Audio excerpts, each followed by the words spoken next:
Le beefsteak Y ou beefsteak au pluriel, ce sont des moelleuses galettes de viande hachées parfumées aux herbes. Juteux à l'intérieur et légèrement grillé à l'extérieur, le beefsteak y plaît aux petits comme aux grands, y compris les plus difficiles. Alors n'hésitez pas à le tester. Générique. Yassas, ici Angélique et je vous souhaite la bienvenue sur Cuisine à la grecque, la chaîne qui vous apprendra à cuisiner grec étape par étape.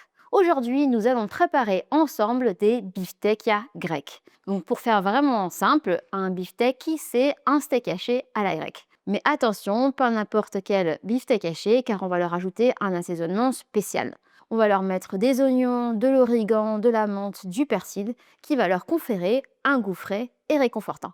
C'est un plat simple et rapide à préparer, alors lançons-nous sans plus tarder dans la liste des ingrédients, ou pâmé comme on dit en grec. Nous aurons besoin de 600 g de viande hachée, de bœuf, de préférence utiliser de la viande avec 15% de matière grasse, d'un oignon, d'un demi-bouquet de menthe fraîche, de 150 g d'eau, soit un verre, de 50 g de pain rassis, ou à défaut de la chapelure, de sel et de poivre, d'une cuillère à soupe d'huile d'olive, d'une cuillère à soupe d'origan, de 2 gousses d'ail, d'un œuf, facultatif un peu de persil plat, là j'ai environ 10 g pour vous donner une idée, et également facultatif une cuillère à café de vinaigre de vin rouge. Ça va attendrir la viande. Je vous conseille également de garder un citron sur le coude, ça va vous servir pour la dégustation. Je vous souhaite la bienvenue dans ma cuisine dans laquelle nous sommes prêts à démarrer la première étape qui va consister à préparer la farce. Alors vous allez voir, c'est tout simple, on va tout simplement mélanger tous les ingrédients ensemble, mais avant on va juste les préparer. On va commencer par s'occuper du pain. En fait là on a du pain rassis, donc d'ailleurs c'est une recette qui est idéale si vous avez du pain sec et vous ne savez pas quoi en faire. Et vous allez mettre votre pain rassis dans un récipient. On va en fait le réhydrater avec un peu d'eau. Dans certaines versions, ils mettent aussi du lait à la place de l'eau. Les deux sont possibles. À la maison, on fait avec de l'eau, donc je suis la tradition.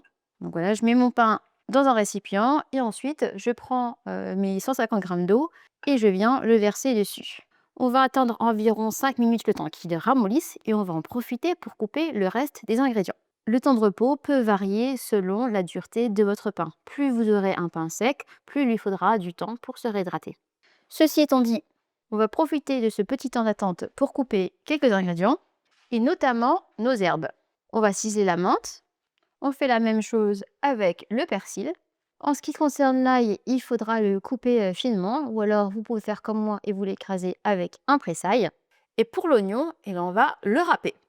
On se munit d'un peu d'huile de coude et on y va. Oignon coupé, on va le mettre dans un petit récipient sur le côté. Et on passe au saladier. J'y verse ma viande hachée. Alors moi j'ai utilisé du bœuf, mais dans certaines recettes, on utilise aussi 50% de bœuf et 50% de porc. Et on enchaîne avec le reste des ingrédients. L'oignon, l'ail, la menthe et le persil. C'est une recette qui est généreuse en herbes, donc n'hésitez pas à en mettre. On rajoute aussi l'origan. Alors pour intégrer l'œuf plus facilement, je vais le casser au préalable et je vais le battre sur le côté. On mélange un petit coup, on borne omelette. On rajoute au mélange et on incorpore notre pain essoré, qui maintenant est réhydraté. Donc en fait, vous le prenez avec vos mains, vous serrez fort pour retirer l'excédent d'eau et vous versez dans votre saladier. Si vous décidez de mettre du vinaigre rouge aussi, c'est le moment de l'ajouter. Et on va aussi saler et poivrer. Le moment est arrivé de pétrir la pâte. Donc lavez-vous bien les mains et ensuite on va mélanger le tout pour obtenir une pâte bien homogène. Donc je vous conseille de mélanger bien 5 minutes, c'est ce qui va permettre d'obtenir une pâte bien homogène et bien élastique et de permettre à tous les ingrédients de bien être incorporés ensemble. Bon, vous connaissez, je fais à l'ancienne, à la main, c'est comme ça que faisait ma grand-mère, c'est comme ça que fait ma maman aussi. Ça permet aussi de bien sentir aussi les ingrédients quand vous mélangez manuellement. Là ça fait à peu près 5 minutes que j'ai mélangé. On a un résultat qui est assez homogène, qui sent bon aussi d'ailleurs. Là, j'ai des odeurs de menthe, de persil, d'oignons frais. Ça donne déjà faim en fait. Donc voilà, là on est pas mal. On va s'arrêter là. Ce qu'on va faire, c'est qu'on va recouvrir notre plat d'un film alimentaire et on va laisser le tout se reposer au frigo pendant une demi-heure ou idéalement 1 heure. Ça va permettre à la saveur des herbes et de la viande de se développer. Et pendant ce temps-là, je vous encourage à aller boire un petit café grec ou, si ce n'est pas encore fait, vous pouvez aussi en profiter pour vous abonner à la chaîne. Ça lui permettra de grandir et ça vous permettra d'être notifié à chaque fois que je publierai une nouvelle recette. Merci. Direction le frigo et on se retrouve dans quelques instants pour la deuxième étape. On va pouvoir passer au façonnage, mais juste avant, je vais laisser la parole à ma mère qui me chuchote à l'oreille qu'elle a un de ses précieux conseils à vous partager. Maman, c'est à toi. Avant de façonner vos beefsteaks, vous vous lavez bien les mains ou vous prenez une paire de gants. Ensuite, vous prenez une boule de pâte de 100 grammes environ et vous la tournez bien pour avoir une forme homogène. Et vous disposez dans votre plat. Et voilà. Merci maman. Pendant que ma maman nous donnait ses conseils, j'ai pu les suivre à la lettre et préparer mes beefsteaks. Avec les quantités que je vous ai données, j'ai pu en faire 8. Petit conseil, essayez de les faire de façon uniforme pour qu'ils puissent cuire de façon homogène. Essayez de les faire aussi un petit peu épais, ça doit être un peu plus gros que des steaks classiques. Une fois qu'ils sont façonnés, vous pouvez prendre votre huile d'olive et vous venez lisser la surface de vos burgers. Vous faites chacun des côtés. Ça va leur permettre d'être un peu plus lisses et aussi un peu plus brillants lors de la cuisson. Attention à ne pas confondre les beefsteaks avec des keftedes. Les keftedes, ce sont des boulettes de viande, donc elles ont une forme arrondie. Et l'autre différence principale, c'est que les keftedes sont souvent frits, alors que les beefsteaks sont pour la plupart du temps grillés. Il est à présent temps de passer à la troisième étape, la cuisson. Alors vous pouvez les faire au grill ou cuisson au four traditionnelle. Moi j'ai choisi la cuisson au four.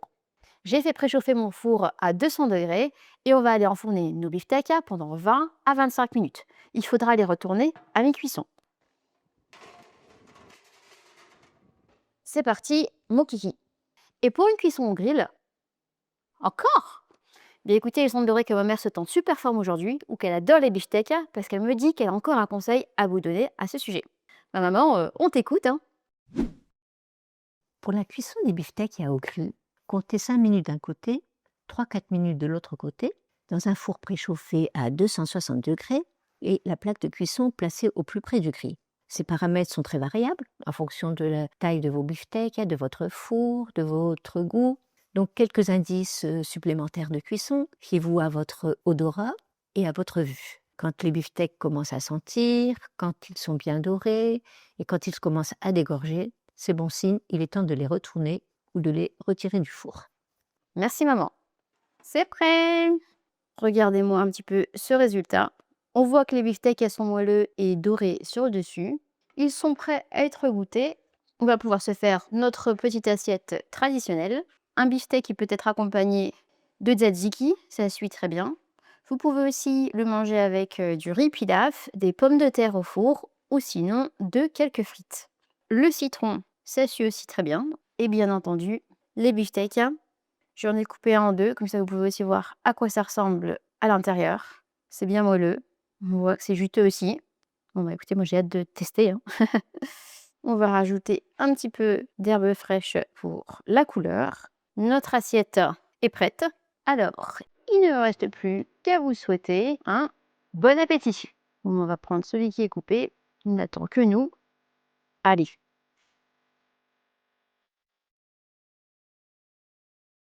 Vous pouvez aussi le prendre avec un peu de tzatziki. La viande est tendre, parfumée, les herbes apportent un peu de fraîcheur, un plat que je ne peux que vous conseiller. Notre recette touche déjà à sa fin. Si cette dernière vous a plu, n'hésitez pas à me le faire savoir en cliquant sur le petit pouce vers le haut pour liker la vidéo. Vous pouvez également la booster. Si vous souhaitez retrouver tous les détails de cette recette pour la faire à la maison, c'est tout à fait possible. Il vous suffit simplement de cliquer sur le petit lien qui se trouve dans la description. Il vous emmènera sur mon site cuisinealagrecque.fr où vous aurez la possibilité de télécharger cette recette, bien d'autres encore, mais aussi mon guide gratuit de la moussaka avec tous ses secrets pour la réussir. Si cette recette vous a plu, je vous conseille également de visionner la recette qui s'affiche maintenant, c'est celle des keftedes ou boulettes de viande. Sur ce, je vous dis Kalé Alexis et à très vite pour de prochaines recettes. Grecques.